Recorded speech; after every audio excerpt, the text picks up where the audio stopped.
Hello, my friends. Welcome back to the ComfiiCast. I am your comfy hostess with the mostest in my little comfy corner, Melody. Hi, everyone. It's so nice to finally be back podcasting again. We're still having audio issues, so if you're probably listening to this right now, it's coming from my camera. So I'm not sure what else to do. So hopefully what I'm doing now is working. If not, I'm gonna have to try to improve some things very soon. But for now we're gonna keep the podcast this way. Just using the source from my actual phone camera. Audio from my camera. Anyway. How have you guys been? Hello, I've missed you a lot. I have a lot to yap about. If you guys don't know already, today, well, last time we talked about 2026 goals, and I let you guys know about all the audio I've been fighting. I've been fighting for my life, man. This audio guy hands, and I like it's like a science behind it, and a lot.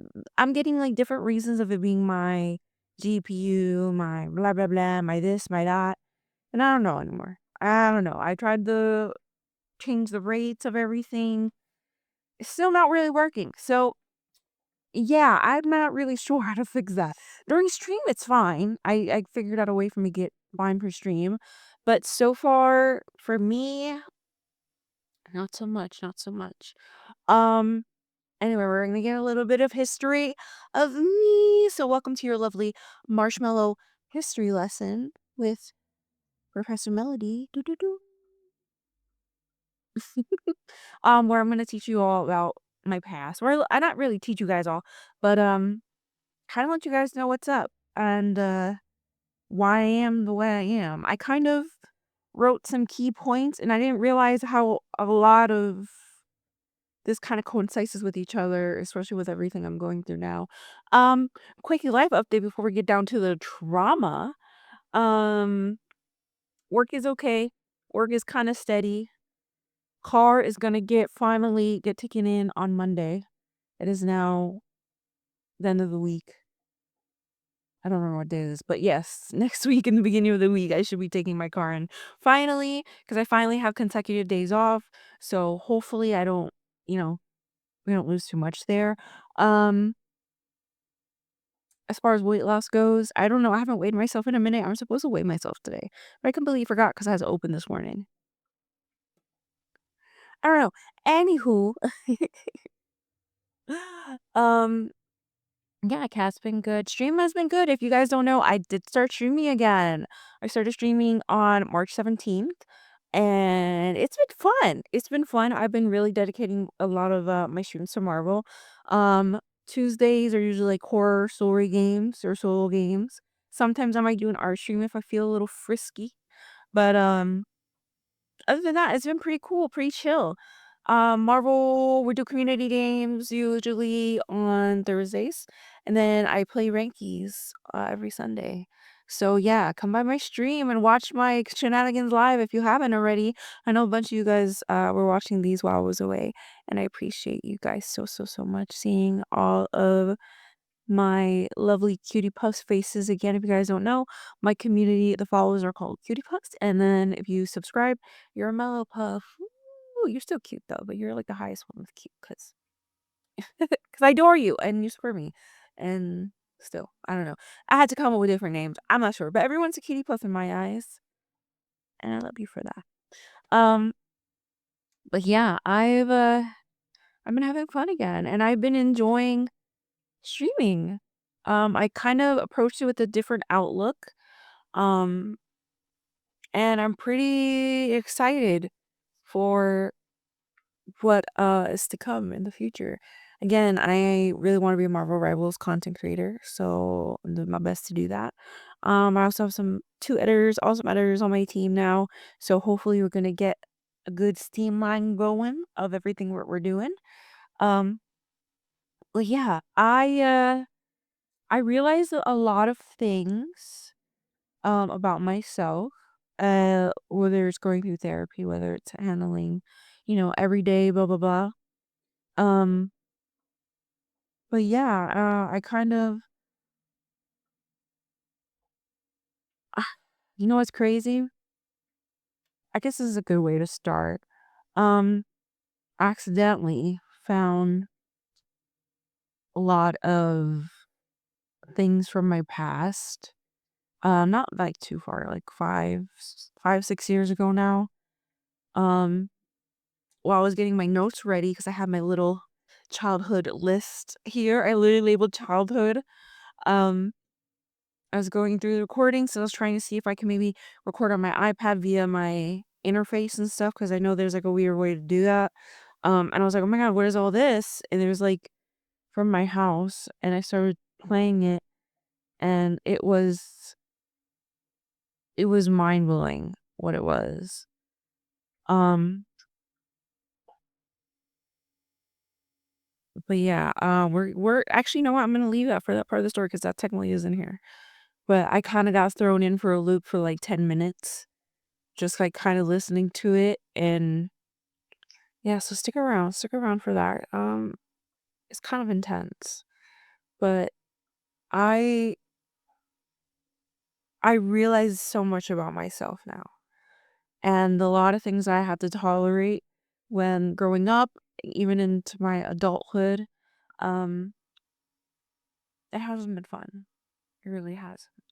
So we're gonna start from the first day when I was born, June 30th. I am a Cancer, by the way. Cancer Sun, Aries Moon, and a Scorpio rising. I feel passionately. I feel strongly. I'm a hard worker. Um, so I was born in Irvington, New Jersey. I don't mind saying that because it's a different town than where I am completely.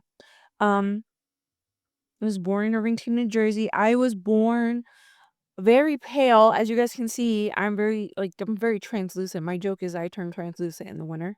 Um, they thought I was dead. That's a little fun fact. My doctor thought I was like, or I was struggling.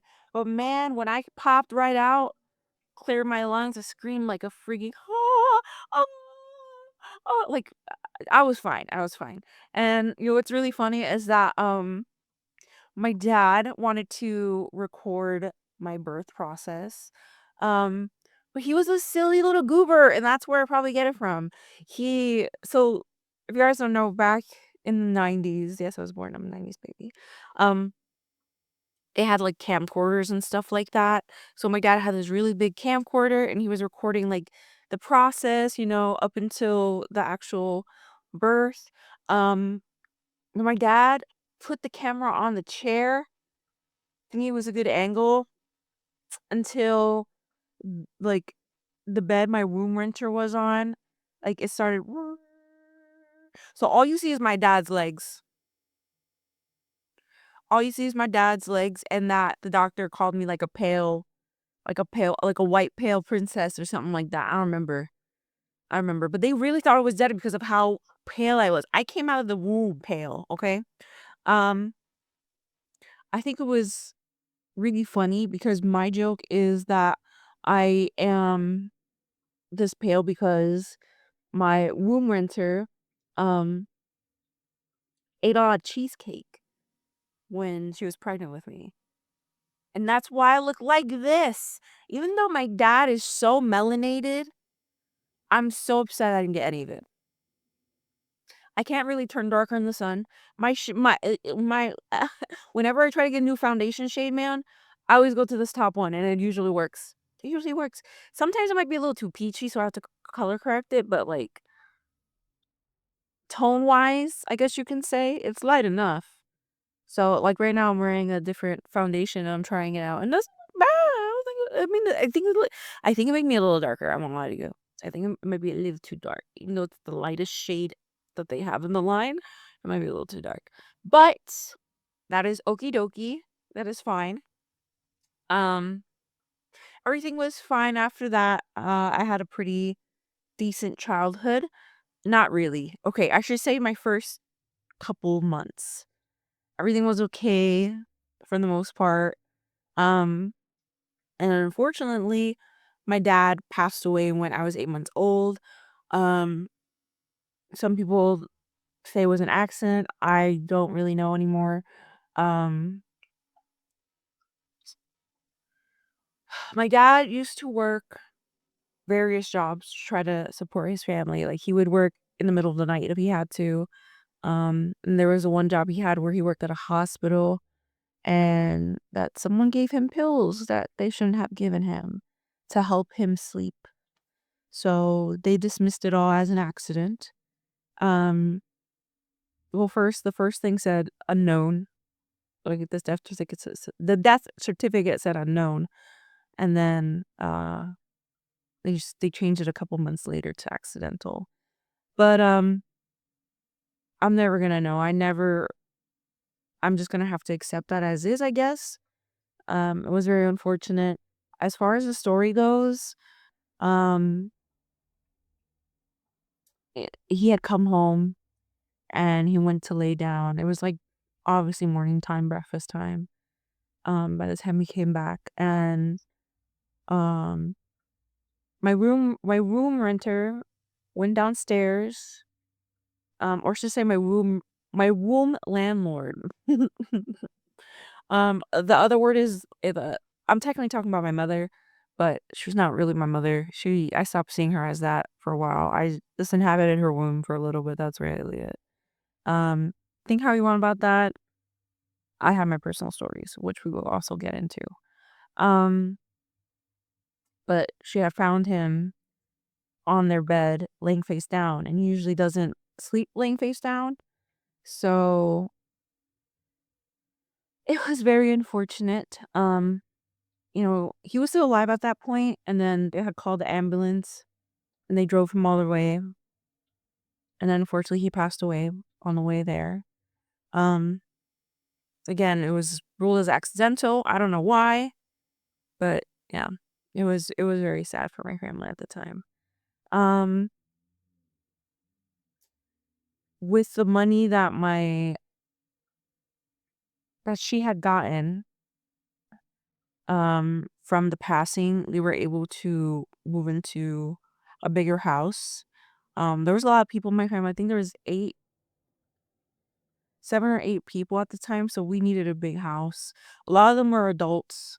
So, yes. Hold on, I want to make sure I'm on track with this. But yeah, we had moved. I just don't want to go too into detail because there's so much on this list. Okay. Yes. Who I am gonna. But we moved into to this house, right? And it was amazing. It's big enough for everybody. Well, I never had my own room. Unfortunately, that was also a big issue. But yeah, in the area that we moved to, about like maybe 10 minutes away, um, my room renter, found a job in a school by the time I was 5, right? Sorry, I should probably say that. By the time I was 5, I was able to go to school. She started working in the same school I went to, by the help of my kindergarten teacher, which was fine. It is what it is. She had to work. Money was running out. The money my dad left in my account too was gone at that point. Well, it was starting to decrease, but it didn't fully go away until I was like a preteen. Um, but that's when I noticed. Obviously, I feel like I fell into consciousness between the ages of 2 and 5. So there's like phases I remember. I remember falling down the stairs when I was little too. I was very clumsy growing up. I used to sleep like a cat, apparently. Like where I was in the crib, my face was down, ass up, just sleep. I don't know why. I don't know. Maybe that's why I like to throw my legs around when I'm sleeping now. But who knows? Who knows? Um, but yeah, by the time I could start remembering, um, I noticed the difference in dynamic of how I was treated versus my sibling. My sibling is a male. Um, and it's kind of, if you guys have grown in like Latin households and everything, like there's a whole stigma about like the machismo lifestyle or like the patriarchal stuff, like, you know. Personally in my household, men would get away with a lot more and weren't as like condemned as women were. But we'll put a little post-it on that. We'll go back to that in a second. Um, as I grew up, I and going to that school and having her work there, it became really difficult to make real friends. Um, I had a really I couldn't understand the perspective of everything. Like, I couldn't get in trouble. She would find out instantly. Like, everybody who could hide detention slips or anything like that, y'all were lucky. She worked in the office. She would see them before I did. Okay? She would see them before I did and be like, "What is this? What have you done?" Even oh my God, I think I got the worst. I got so much detention slips when I was in first grade. I remember that folder was thick.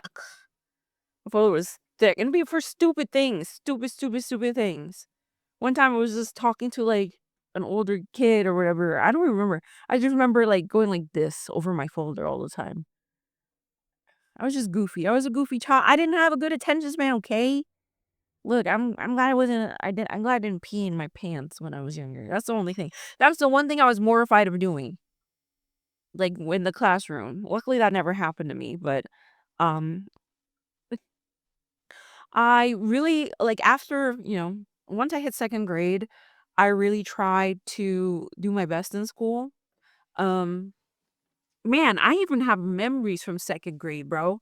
I still remember exactly where I sat. I went to a Catholic school, by the way. So it was a private Catholic school, so there's nuns and everything like that. We had those really awkward desks, like those old wooden desks that you have to slide into from the side, right? Because the other thing would be on that side. But the wooden old versions, not the fancy new metal ones. So if you guys know, I have really, really long hair. I used to have even longer hair when I was younger. There's a reason why I keep it this short and I'm not afraid to cut inches. Um, I would be able to sit on my hair. It was just like, think of a broom. Think of like the yellow brooms, the ones that are like the basic shapes. Like a ghost upside down. I don't know how to describe it, but that was my hair. Like it went like straight like this on both sides. I felt like I look like a fucking, what is it? My brujeria hair, my witch hair. Um, and it would always get caught in the little screws on the back. So there'd be like 1 2 1 2, right? And it'd be right on my back. And you move around a little bit, and then as soon as like another teacher or like an adult comes in, we have to stand and be like, "Good afternoon, Miss blah blah blah," or whatever. So I'm gonna have to stand up fast. Okay? Do you know how many times I pulled my hair out? I was like, ah, and I had to go like that because I couldn't fix it. And the amount of times I had to unwind my ripped out hair from the freaking screws, that was my second grade, fifth grade, fourth grade, and third grade chairs. Yeah, from second to fifth. That was my life. My gosh. It will always be from the same spot, like right here. Right here, right here. But mainly here. Because I would always lean this way. Yeah, it was, I don't know. Has that ever happened to you guys? Do you guys know which ones I'm talking about? It was like a torture device of a desk. All right? It was horrible. Um, I really tried to work on my education and actually do my best. I suck at history. I'm not gonna even front with you. I suck at history. I have trouble remembering names. I have trouble remembering dates of certain things. Like you can tell me this person did this in 1972, and then the test is on something of like 1792, and I'll get those confused. And it would be like, and of course everyone was named Thomas, uh, or some type of Jefferson or something like that. That I can't. I just like it mixes up in my brain. Okay, Fun fact, Spanish was my actual first language before my mom decided to only teach me English because she's like, "We're in America now." Yeah, it's it is what it is. Um, I also went to a dance academy when I was single, for a couple of years. I started when I was in kindergarten. Um, because I love dancing, I love moving my body. It was something that kept my attention span for a really long time. I did my best at it. I really did my best. And unfortunately, over the years, I noticed that whenever things I wanted to do were easily just, eh, eh. But the moment that my sibling wanted to do something, oh my God, yes, yes. Oh my God, I'll do everything for you. I'll do everything. I noticed that really early on in my life. So I started to keep a lot of things to myself. Um, and I felt like I really didn't have anyone to talk to about anything, which really, really sucked. But yeah, like I would go to dance class. I didn't really have any friends in dance class. I just went and danced. Some of the girls were really, really nice though. My teacher, I think her name was Miss Ann. She she was the sweetest woman ever, and I got to have one of my birthday parties there for the first time because I really didn't have a lot of friends. Really didn't. Um, so it was just like my dance classmates because we knew they had extra time because we went to dance class. That's all that really all that's really all what we ended up doing. Like we were what, 5, 6, how old was I? I think it was like I was in 3rd grade actually. I was in 3rd grade. But yeah, um but unfortunately that couldn't last too long. I uh I lost access to all those things. I lost access to that. Um and it really made me sad because that's when my weight started to shift to be my heavier. So I didn't have like a physical output anymore, but it didn't matter to anybody else. So I there's only so much I could do. I was pulled out of dance academy because my mom said it was too expensive. Um, and someone else got to go to Boy Scouts and got to go on the trips. You know, it is what it is. Um, I noticed a lot that I got in trouble in a different way as I was growing up too. I felt like I was kind of just the kid in the corner while everyone else was existing and going for things and stuff. Specifically in my family. So it I learned not to ask for things. I learned not to cry to my mom about things. Um it's funny. It's funny that I didn't even comprehend that I didn't have a dad.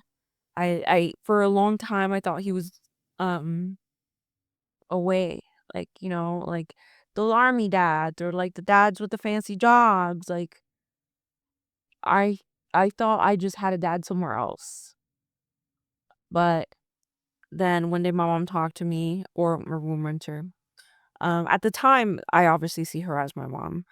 But she told me and I just couldn't believe it. And I was just like, no, this okay, okay. Like you don't as a kid you don't understand death like that, even if it happened really early in my life. I just noticed the difference really quickly, how like everybody had dads or like moms that were always around, stuff like that. Um, everyone can tell me that, oh, your mom was working for you, whatever. It's like, yeah, she kept asking money for him from the rest of the other people too. And, she instilled fear in me from being trying to be able to do better and risk of losing what you have now. That's where I kind of got from her. Um, but either way, I did a lot. I started getting into art instead, and I just felt like she kind of didn't care what I was doing. I'd be proud of things. She'd be like, "Oh yeah, okay, yeah."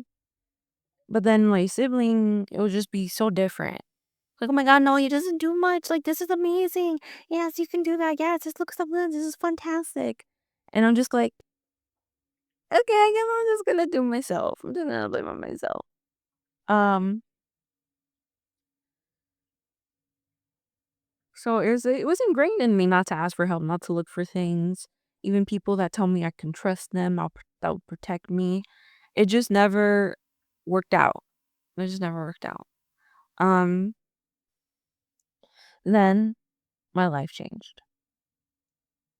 I My whole personality shifted. Um, I was unfortunately, because of YouTube and stuff like that. What can I say here? I experienced the worst trauma of my life. Um, I had woken up to something happening to me and I screamed. Um, all I remember is sitting in the corner and crying and like trying to cover myself and protect myself. And my mother comes in and separates. Um, but she leaves me alone for about an hour or two, just crying to myself. And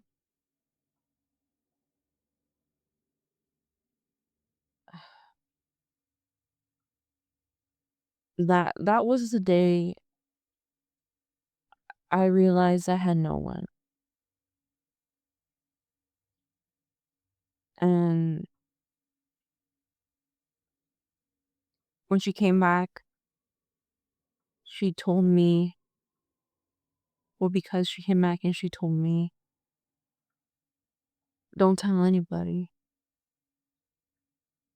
And I'm sorry if this is a little hard to hear, but it's kind of why my brain works the way it is. If you would like to skip ahead, that's totally fine. Probably should have did that warning first. Um,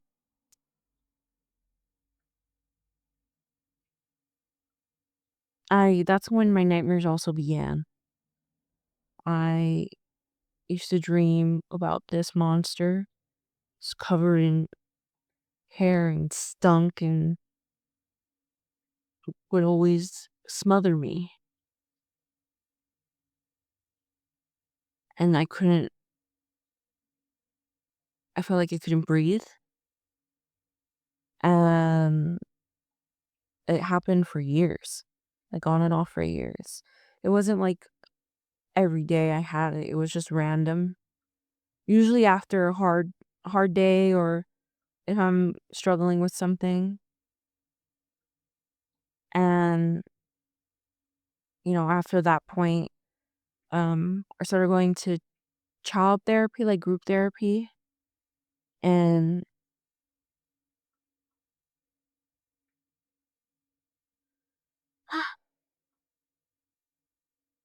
I was pulled from that eventually.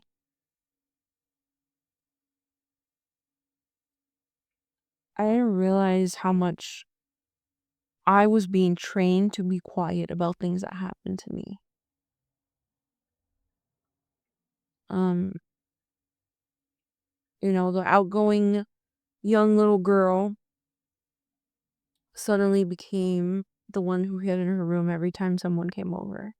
The one who had to be coerced out. And it wasn't like like super sudden change. It was like a bit, then a bit more, then more, then more. It kept increasing to the point where I didn't feel comfortable around anyone anymore. Um, no one gave a shit. They saw that and said, "Oh, she's problematic. She's different. Don't worry about her. Just like, they don't just ignore her." And it's funny because when I had told my aunt about this a couple years ago from this point, um, she was like, "How are we supposed to know? How are we supposed to know what happened?" I'm like, "You guys didn't even bother questioning why I changed." You guys just accepted it. Like the happy-go-lucky girl now just doesn't is shy, doesn't want to talk to anybody, doesn't want to do anything anymore. Um, but yeah, it was even harder to try to keep friends around. I didn't know who I was anymore, I guess. Like I knew the things that I love to do, but I don't know. I was struggling a lot.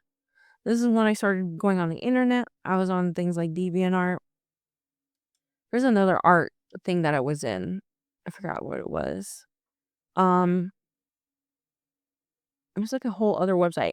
It was like it's not called Image Anime. It's like I think it started with an I. It was like a white and blue website, but it was really fun. You know, you could do art trades and stuff like that. I probably still have a bunch of my old art pieces that I used to post there anyway. But that's kind of where I grew up. That's why I call myself brain rotted because I grew up on the internet. I didn't have, it was just me, literally me living in my little bubble, you know, not being encouraged to do anything, not being told not to do any. Well, I was told not to do a lot of things, okay? Not to do drugs, not to do this, not to do that. I was also trained, okay, by the way. Um, I know because my grandma had said this and my mother had told me this at the time.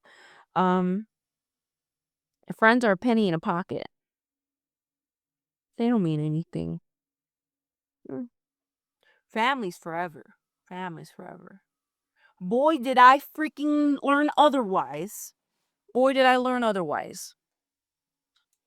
Um, everything I wanted to do. I think the only person that supported me, and bless her soul, she's watching from heaven, was my aunt Zaida. I called her Yaya. I loved her. She always hyped me up with anything I did. She always called me beautiful and pretty whenever I would dress up to go to like wherever. I don't know. I was an all girly growing up, so some of my outfits were a little questionable, but they were experimental, I promise you. Like I used to do like the whole like baggy pants with with the skirt on top and stuff. I wore that once to my pictures. But I even had the Heelys. I got those myself with my birthday money. 10 out of 10. I love them. I had the black and pink one. Ah, man, I wish I still had those. I wish. They probably sell for a pretty penny. I won't even lie to you. I gotta see if I still have them somewhere, actually. Hmm. um, excuse me. I did have a best friend. We met and we're on and off for a lot of our time. It felt like we didn't trust each other. She came from a traumatic home as well. Traumatic, struggling Latin homes. It happens, especially with young parents. They don't really know how to parent sometimes. But it would show up in our friendship sometimes. And like I always did things to try to like show I'm a good friend and I have money and like we could do things together and it got me in trouble a lot. But I don't know. I was a very people pleaser person where like I really wanted to do things and I was very restricted, especially growing up. My mom didn't want me to do anything. But yeah, even trying to go through like graduation high school, 8th grade, I can proudly say that I ended up winning. I forgot. I got like 2 trophies during graduation. So one was for art and the other was it for math? I think it was for math. I got 2 trophies. I don't know. They're somewhere. They're somewhere in my closet. The collecting dust. Um, so yeah, like I was a good student. I did my best. I always try my best to shine and to show like, like I'm smart too. I can do it. But I was always overshadowed. I was always like, oh yeah, well, they did this, he did that. Like, like, oh my gosh, yeah. It was very frustrating. So after that, I graduated. I graduated elementary school, went to an all girls school, right? Went to an all-girls school, a high school, a Catholic high school. Worst decision of my life. I just went because a lot of my friends were going there, and I thought it was gonna be good for everybody, for me. I really honestly, I wanted to go to art school. I wanted to go to arts high school. I wanted to, like, dive into art for such a long time and just learn from the ground up, but unfortunately, that was not in the cards. She said, "Hell no, you're going to a Catholic all-girls school." And I'm like, "Bet." By freshman year there, I was only there for until from September to February, and my God, it was the worst case scenario, bro. My brujeria hair was the longest, thickest that I'd ever been, unkempt. I literally like it was like this. One of my freshman school year pictures like this, like all around, just fuzzy, unkempt. I mean, it was brushed, but it was just I didn't know how to manage my own hair. And, my room renter didn't bother teaching me anything about that. She didn't care about her being platinum blonde. That's another story. Um, but my lord, it felt like a prison. We wore like gray, white, and like these dark blue uniforms, I think, or it was just like gray. Just lots of gray, just lots of gray. And there was bars around the whole school. I swear, I felt like a prison. I felt like every time I walked in there, I was like I don't know. I feel like someone who look like I live. Oh, I I love color. I love like happy things, exuberance. Like it felt like every time I went there, I was like sucked the life out of me. My classmates were great. My classmates were freaking awesome. Um, but that freaking scarred me too. Going to that school, oh my God, I was still suffering. Well, now as I was um 14 and, starting to see myself differently, I started realizing how fucked up my trauma was. Literally after that point, I didn't recognize this person anymore that caused it. Um, I didn't. Hi, you're welcome into the podcast. Welcome, welcome. Um, I didn't have any more respect for this person because it was not. No, you weren't. You weren't anything to me anymore. You were a monster. You're a monster. You're a monster that lives in my house. Um, so for years I stopped looking at them in the face. Um, I stopped acknowledging them unless I was forced to. Um, and you know, not my mom didn't like really care. I started doing like not so nice things to myself. I struggled a lot with mental health.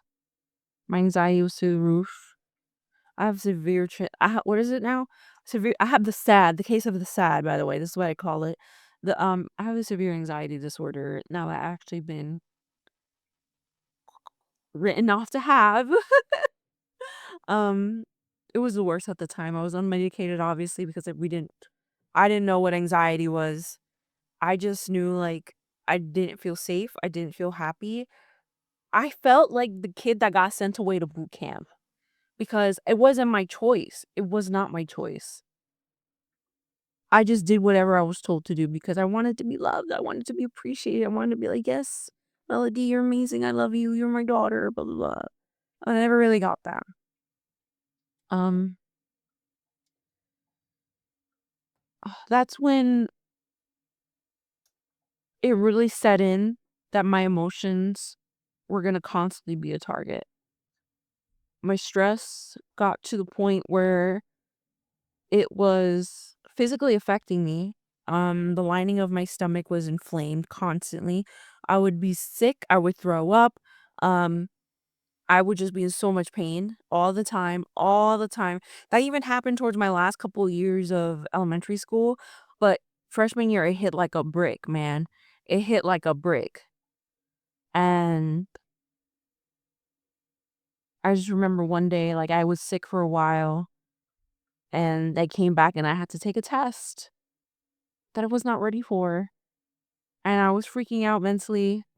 I I just remember, like, before I was gonna take it, I just started crying by my locker, and then my classmates saw me, and they're like, "Hey, what's wrong, girl?" I was like, "No, I don't know what's wrong, like, I feel so stressed, like, I'm having a hard time," like, telling them about everything, and then a teacher let me paint the picture for you first. Hold on. So in this school, there's different levels, and different levels is depending on the year that you're in. So the freshmen were all the way at the top. You literally have to climb a fucking mountain to get there. And they're like, you have to prove yourself, that you have to prove yourself. They literally said that's exactly what they told us. You have to prove yourself and climb all the way to the top and then earn your way down to go through less stairs. Dumb as hell. But anyway, um, I quite literally like, it was just that whole floor was just a freshman class.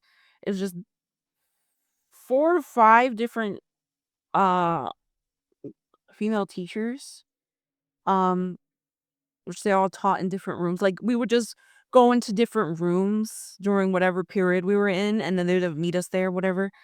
Um, she knew I was looking at her. You know, my cat's not doing anything bad. I um, so there was one room I was never in. I didn't take any of her classes. It was this tall white lady who later got fired, but, a little pretext there. Um, so all the lockers were up there too, by the way. Almost all the lockers were up there. And I think I was putting my stuff away, and that's when I started crying because I had to stay after and retake a test or something like that. And then she just pops out of her room. She's like, "Melody, can you come over here, please?" I'm like, "Okay." I was like, "Yeah, let's just have a little chat." I'm just like, uh," like in tears still, and I'm like trying to like wipe my freaking face. Ugh. And all I remember was her pulling me in there. She's like, "Sit down here." And we sat down. We sat across from each other. And it was those stupid fucking wooden desks again. I forgot. I just totally blacked that out of my brain. There were not only that, I had to revisit the traumatic freaking desks. Like pull my hair and shit. Oh my god. And my hair was so fluffy and oh, I felt like I have a hole permanently in the back of my head. Like the memories, the scarring. But, I remember I just sat down across from her, and the room was so, like there was only one side with windows, right? It was, like, over there behind her, so it felt very dark. Um, and she's just looking at me, she's like, what's going on?" And I was just like, "No, I'm just having a really hard time." She's like, I saw that you were holding court with your classmates. That's not very nice." I was like, "Holding court? What the fuck you mean?" Obviously, I didn't curse at her, but, she was just like, "Yeah, like, you're using your sisters." We wouldn't say classmates at the time, we were sisters because we were all middle school. Like, "Yeah, you're using your sisters. That's not okay. You're trying to garner sympathy from them because you have to do something." And I'm like, "I am? I didn't know. I am?" And that's when that's when I started questioning myself and everything that I did, and she's basically accused me of weaponizing my tears. When I'm just a crybaby, I just cry at everything. I cry at everything sad, happy, angry. I've gotten better at it, but being an overly anxious and depressed child who was going through a lot, um, doing things hurt like doing things to myself and hurting myself in a way. I can't really say the other thing, but yeah, you get it. Um,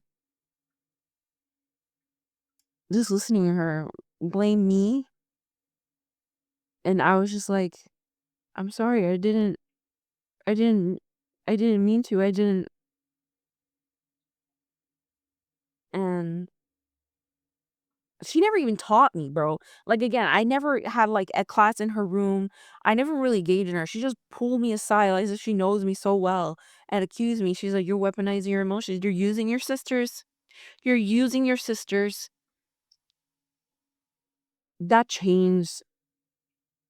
a lot in my brain. I didn't have anybody to go to, you know? I didn't have a counselor. I didn't have parents or anything like that. It was just me. It was just me. And that's where I learned to be ashamed of my feelings. Doo-doo. um, I learned to be ashamed of crying, of my joy, of everything that I felt. My mental health completely sank after that. My weight was the highest it's ever been. I ballooned, bro. And I was so depressed. I couldn't fit anything nice. And it came to the point where we all had a conversation. It was like me, one other teacher, and then the principal of the school. She was so nice, the principal. She was another sister. And my mom sat down, and I just remember it was cold. I was wearing my favorite girl scarf, and it had the little tassels at the end. And the whole time I was just playing with the little tassels, like the yarn tassels. And as we were talking, I'm crying, and then I'm pulling them out, but I'm also cutting up my finger, like just twisting, like, hold on, I'll use my hair, like twisting like this constantly, and then pulling, and then twisting the other way and pulling, um, to the point where I pulled half of them out by the time we were finished. And it was me trying to regulate my emotions. And they're like, "You don't even like coming to school anymore. Like you're always sick, blah blah blah." And I really was sick. I ended up getting a colonoscopy, and the doctor literally told me like your severe stress is making you not able to eat well. And then when you do eat, this is when I started emotional eating also. So it was like the best of all worlds. So I'd eat a lot, I throw up. I eat a lot, I have the worst pain in my life. I couldn't go to school the next day. It was it was a roller coaster. It was a roller coaster of health stuff back then. Little did I know I was depressed, severely anxious, and mentally scarred. But they didn't want to talk about that. Instead, the teacher that was sitting down decided to bring up my father and saying, "We can't replace your dad." And I just started crying. What did my mom do? Nothing. Just sit there and let me eat it up. It's like, I don't know what's wrong. Like, we can't replace your dad. I'm sorry, we can't replace your dad. I'm like, I remember that moment where like I even stopped twirling. I was like, and just tears. And I'm just like, what the fuck? What is wrong with these women? What the hell? And after that, I left the school. I told my mother, I'm absolutely not going back there. Not after that. She didn't understand why. It is what it is. Um, so yeah, that was that was a very dark time for me. Um, so I left, and I ended up going to a co-ed school that I only got in because my sibling was in there, and they were all about, yeah, we will have siblings, we'll accept her right away. And I got into like a high religion class. I don't even know why. I don't like religion. J- yeah. Catholic schools, man, my whole life. And it was also a private Catholic school. We love that for me. Because we know how well it went the last few times. Oh, I forgot to mention. I forgot to mention, after when I was in elementary school, when the nightmares started happening, there was, I think it was maybe sixth grade or something like that, where my mother had physically threatened violence against me. And I called the police. And and they basically told me, "You live a really good life. You shouldn't call the police on your mom." I was like, "She threatened to come meet me up, and I know that's wrong." Like, it's not like the usual spanking. She was like,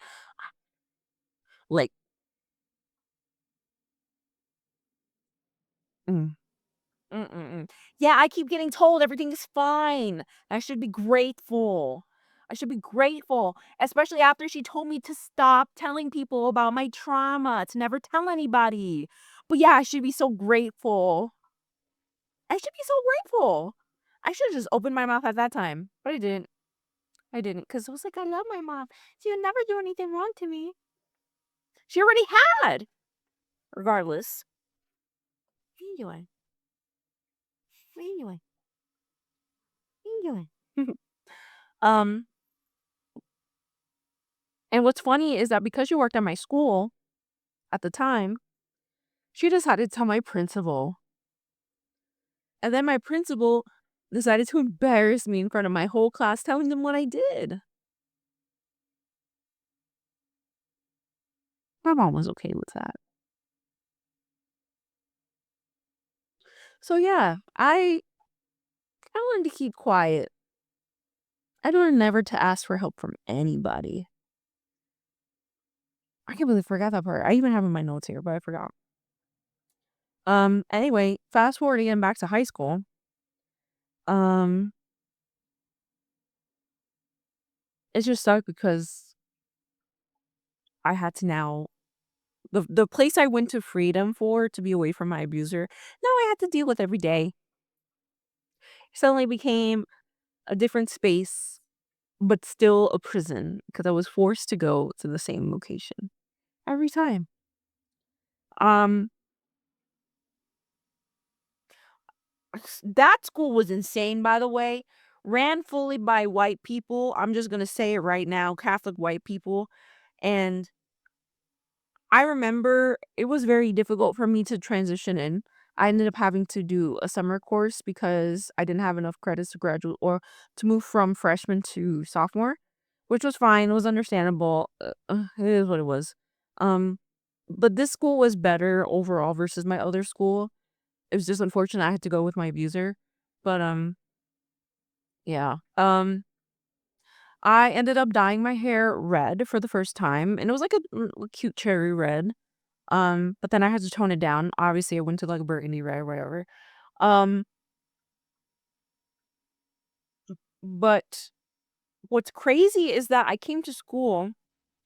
I remember that year specifically. I came to school and my mom basically forgot to give me any money to get books and stuff. So I literally was just chilling while everyone was getting the book line. If you guys ever been to like those type of schools before, um, they usually have a very good system of how to get people in and out. And I just didn't have the money, and we didn't have the money for like another week or so. Um, but I was like, oh, I'll just chill here. That's fine. And I just remember just sitting and waiting for my classmates to come back, and then a week or so after, like, sometime during that same month, um, I think she was the administrative assistant or the sec I don't remember. I don't remember, but she was with the principal a lot. Um, she decided to approach me during lunch. She's like, "Miss Melody." I'm like, "Oh, yes, hello, good morning." And she's like, "I thought we already had a conversation about your hair." And I was like, "What? Oh, we didn't." And she started to lie to my face to be like, "Yeah, I told you while you're in line. Why didn't you change it yet?" I'm like, "In line for what?" She was like, "The first day of school when everyone was getting their supplies. I told you that hair was gonna be a problem. And it didn't even matter if it was a problem or not.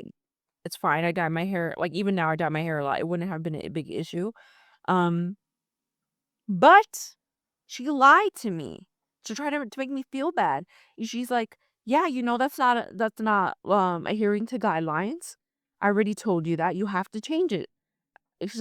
And she's like, "There's already a girl in freshman year that's following your case. Are you guys together or something?" I was like, "What the fuck do you mean by that?" I said, first of all, I wasn't in line because I didn't have money. I didn't have money for books until the next week. So I don't get what you're talking about. But if you want me to change my hair, that's no problem. And I don't know the freshman girl. And she's like, make sure you change that hair. And then she walks away from me. Little did I know, she thought I was gonna start a gang. I'm not even lying. She thought I was gonna start a gang with this random ass freshman girl who had red braids. Then it hit me. The Latina from a known shade, like where I grew up in the city I lived in, known shady ass city that people get shot up in all the time. Is one of the top 5 problematic places in New Jersey. Um, and the only one of the few black freshmen were gonna start a gang because we both had red hair.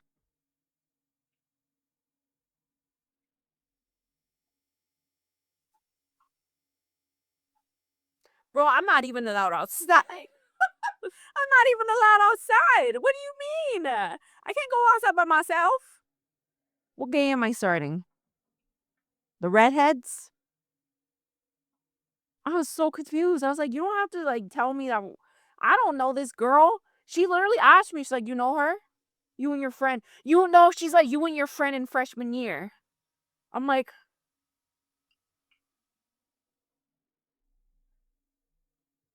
the people, the shit that people have said to me, bro, I could make a novella out of it. But my God.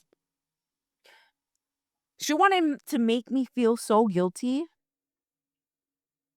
And I was just like, no, what the fuck? And I told her, I was like, look, I just did my hair. You got to give me at least another week so I can process it again. This was when there was not like, um, there wasn't like glaze. I didn't know anything about glazes and stuff, things that don't really overly process your hair. It just like coats it and makes it nice kind of thing. If you guys do your hair a lot and know about that stuff, it's not that important. But anyway, um, yeah, I was just like, yeah, I'm changing. It's fine. It's not a big deal. And I did change it. And I made it darker. They still didn't like it. And they're like, "Oh, okay." So they kinda let me slide with it, though. Like, it was like a really dark burgundy red, like, in the sun, you could still see the red type of deal, but in the dark, it looked like a chocolatey brown almost. I don't know how to describe it. It was a while ago. Um, but yeah, I was just like, "What the hell is happening? What the heck?" Oh my god, my junior math teacher smoked weed. I remember that. Everyone make a joke about it. I was like, "Oh, he smells like weed again. Oh, he's smoking his car." But anyway, we're gonna skim through high school and stuff. I failed history. I'm not good at history, bro. I failed sophomore year of history. Well, technically I was in okay, because I started that school late, I didn't have to go to like art or computer science for freshman year because that was one of the two of the courses you had to take for freshman year. You took it one half of the year, and then the other half the other year, the other half. Um, make me confused. Yeah. So they put me in the sophomore history class, which I was trash at. I was trash at, but I had to remake the things for in summer school anyway. No, I don't think I'd had to do that time. I think I only went to summer school once, and that was sophomore year. I think I'm getting them confused because I was a sophomore and but taking junior history, um, which worked out for me because I got to do another elective for my senior year. um, but yeah, I failed junior history in sophomore year.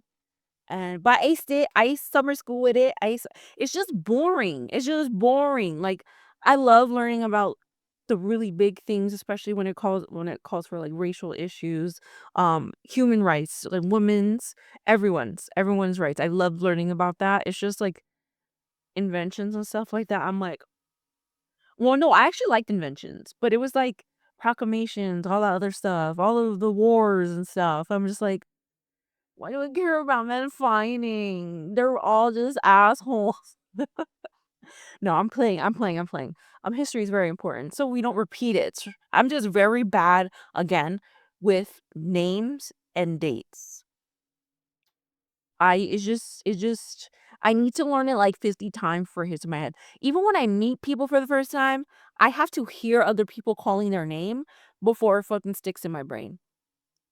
It's an unfortunate circumstance. I just don't it's just like, you tell me your name and go, then I hear it again and it stays a little longer, then someone else called you something and I'm like,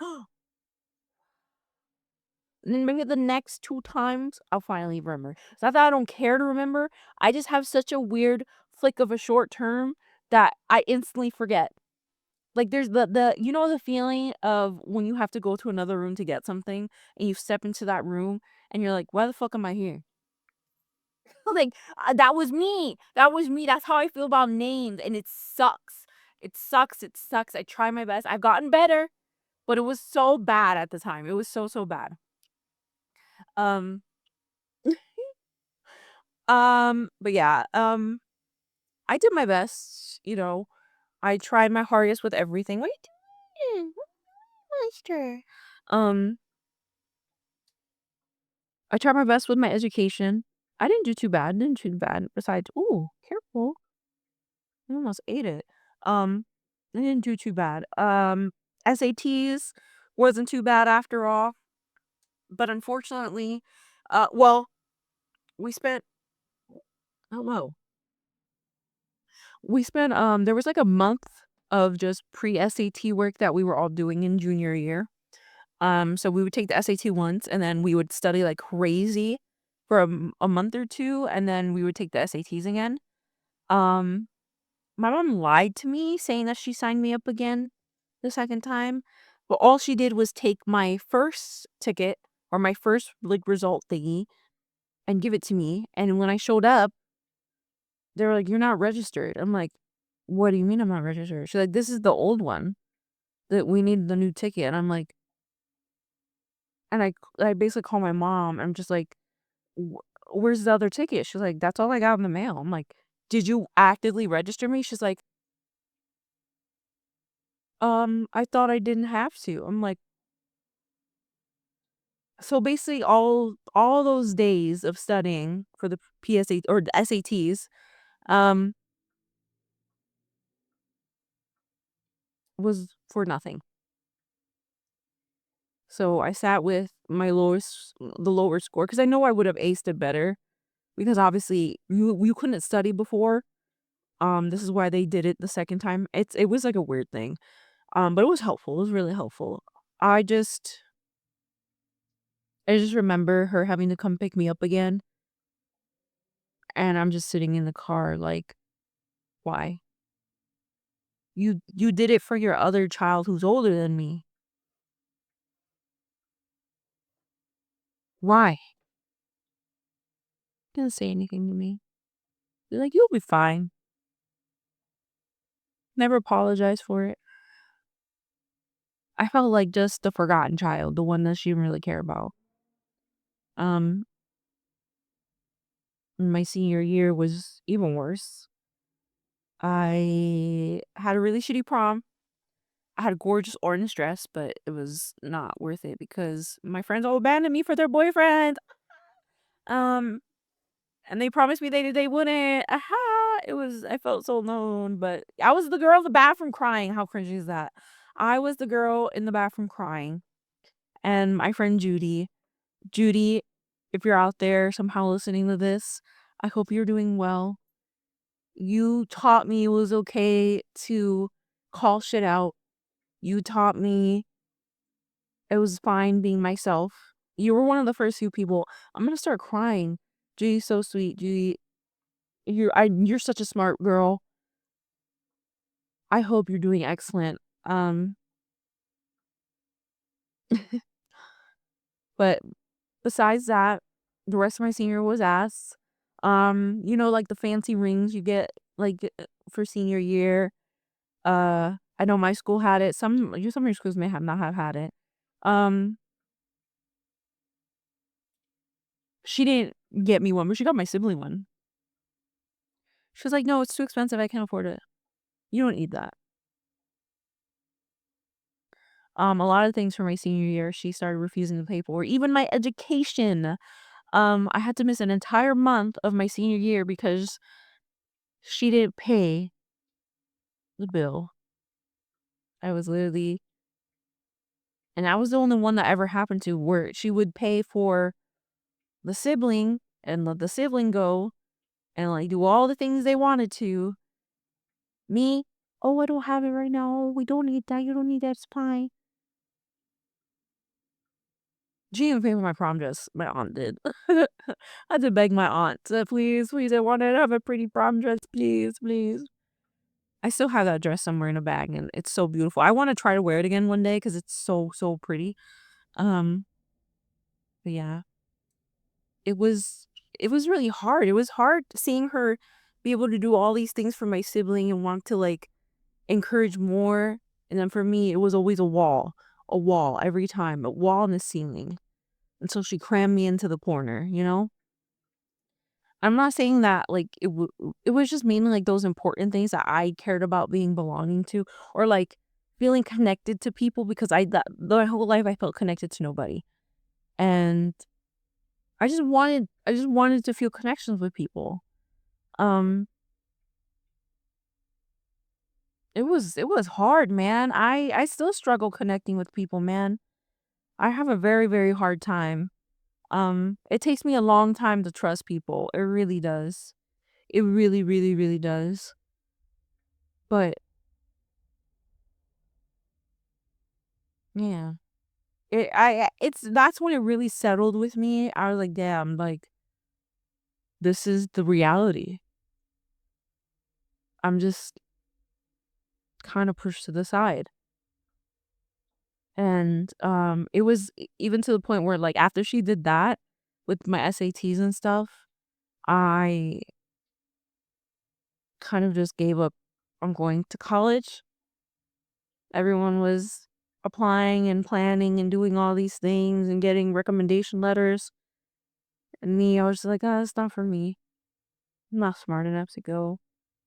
I have to work because my whole life, my mom's ever complained about money, not having enough money, and I wanted to help her. I wanted to work, and I did work. I took various jobs after high school. Um,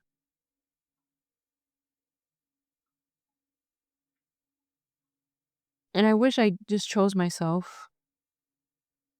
Even now, I'm like, I'm too dumb to go to college.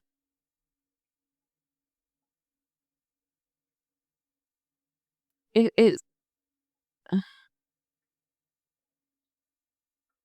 really, really messes with your brain when you push away your start of life, your what you're supposed to do because you get told you've been trained in your brain. I'm the only one who's working. I struggle so much. I need help. I need help all the time. No one helps me. To like be like, I want to help you, mom. I graduated, started working. Um, I ended up applying myself to college after a year working. I would used to get up at like the crock of dawn, take my mom to work, and then go to work. Well, come home, get ready for work, go to work, work from 11 to 10 or 12 to 12.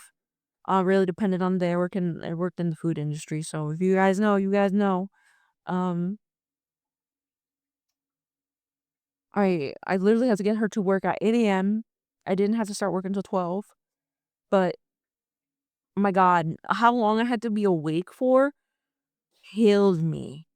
It killed my sleeping habits. It was the worst. It was the actual worst.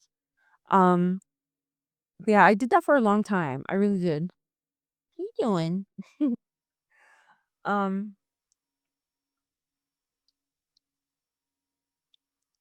oh, yes. Literally, I worked really, really hard and then I left a few jobs, finally got into a few jobs, blah, blah, blah. And then she met a man in Florida through the internet from a friend. Um, and after a year, she went deuces. Bye. I've only met this man twice before she left. I'll never forget that. As soon as she legally could, she left. She took all her debt with her, which he wasn't very happy about, but he didn't know about it, which was I thought was crazy. Um, yeah, she only knew him a year. They moved in together in Florida. She started making less money, way like half of what she used to get paid. Um, I made more than her at the time. And I remember the first month that she was away, I struggled so hard.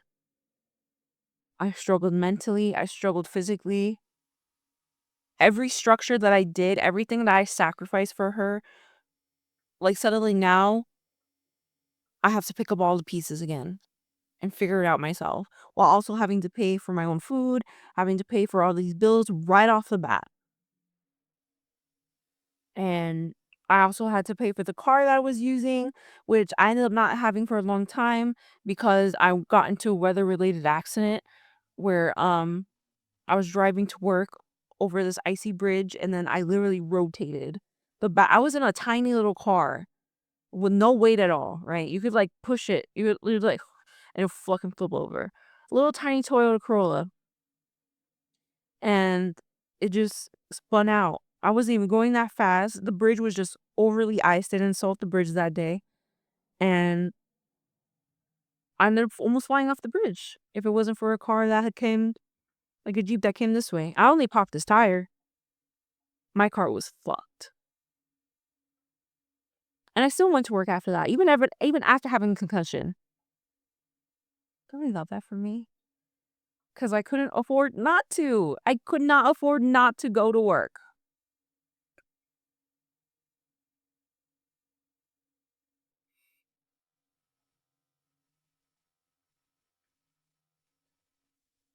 And then,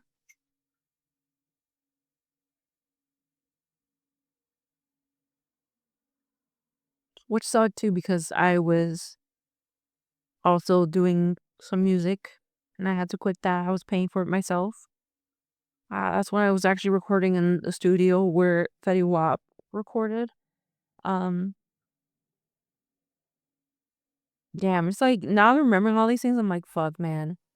But yeah, I mean, I'm okay now, but you can't help but mourn for yourself, you know? I just wish life was a little different. But then if it was, I wouldn't be the person I am today, which I'm kind of proud of. I kind of am proud of. Um, I remember calling her and begging for her help. I wanted her to come back. I remember I was in the kitchen on Skype. I literally was sitting on the floor, had my laptop on top of a chair, and I was just begging her to come home. She said, "Well, you're gonna have to get over it."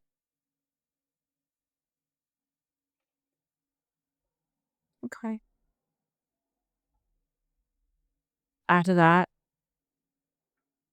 she wasn't my mother anymore. She was starting to be a stranger.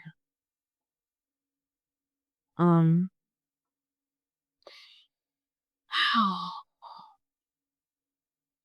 so I was forced to live with the person who abused me, who traumatized me, who caused my trauma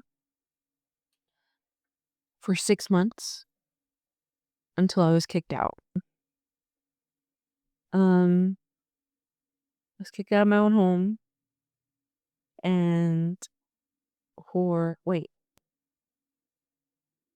I was kicked out for 6 months, sorry. I don't remember the distance between that. Um, but for 6 months I was on the street. I was on the streets, man. I was couch hopping. I was at bus stations or bus stops, I should say. A lot of times I was just wandering around on foot. And then one of my coworkers basically said, Well, I tried to tried to at one point, and I was taken to the hospital. Um, and I told them about everything about my abuse, about all that, and they're like, "Okay, well, feel better." Like, I was like, "Okay." They're trying to open a case basically about my abuser and stuff like that. And this was probably one of the last times I had contact with my mother. But one of my really nice coworkers, her name is Jenny.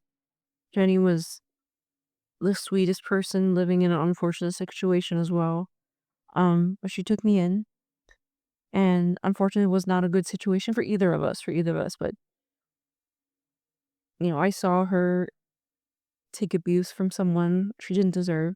She's now happily married with a man who treats her very, very well, and a beautiful baby girl. So it ends very happy for her. Um, but I saw her struggle. I saw her struggle for so long, and it was just from one bad place to another to another. Um, I remember one of the last conversations that I had with my womb renter was, "Hey, a detective is gonna call me about what happened when I was younger because of me being in the hospital and stuff." Um, and she was like, and I remember I had to go to the nearest Barnes and Nobles by my job and connect to their Wi-Fi in order to make like a Wi-Fi call because I couldn't pay for my own service, my phone at the time. I could not. She cut me off. So I was like, uh, um, I just remember. I remember standing outside of the Barnes and Nobles, like just doing like this, telling her what's happening, and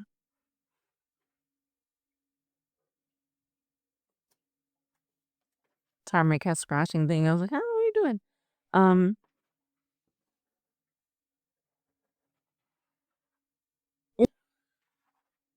guys, I don't know if you would be able to see what she's doing, but she's being a goofball. If my foot's in here, I have to blur this. By the way, ow! What are you doing? She's interrupting me. She's like, "Mother, we're living in good times. Stop living in the past." But this is what the podcast is about, my past, okay? But anyway, I remember this clearly. I was standing in front of the Barnes Nobles talking to her on the Wi-Fi call, and I was like, "Yeah, they're gonna call me in a little bit and I'm gonna, tell them everything." And she's like, "You can't do that. You can't do that. Please don't.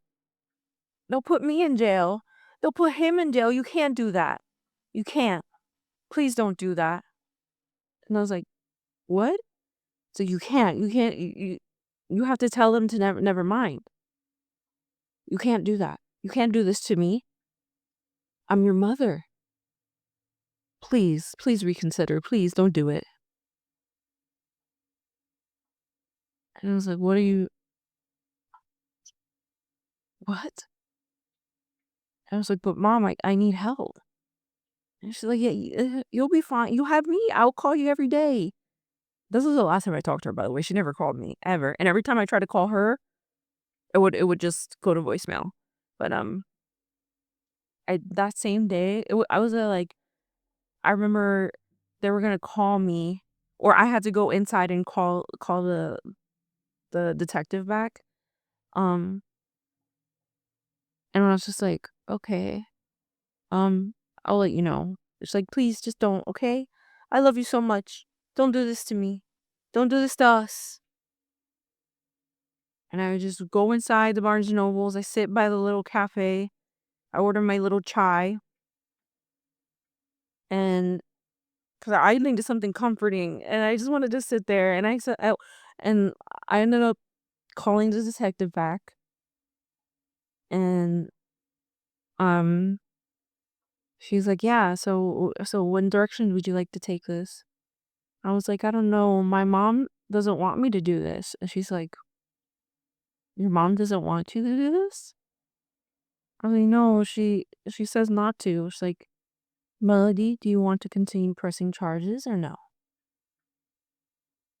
And I said, "No, I don't want to disappoint my mom. I don't I don't think so. She's like, Melody, if we close this, it'll be harder for you to report this when you're older. If you change your mind. I'm like, I won't.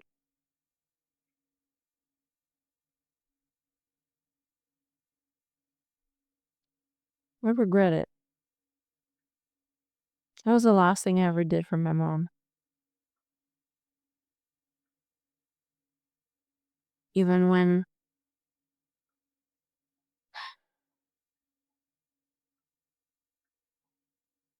even when my own mental health and everything was at risk, I still thought about her more than anything.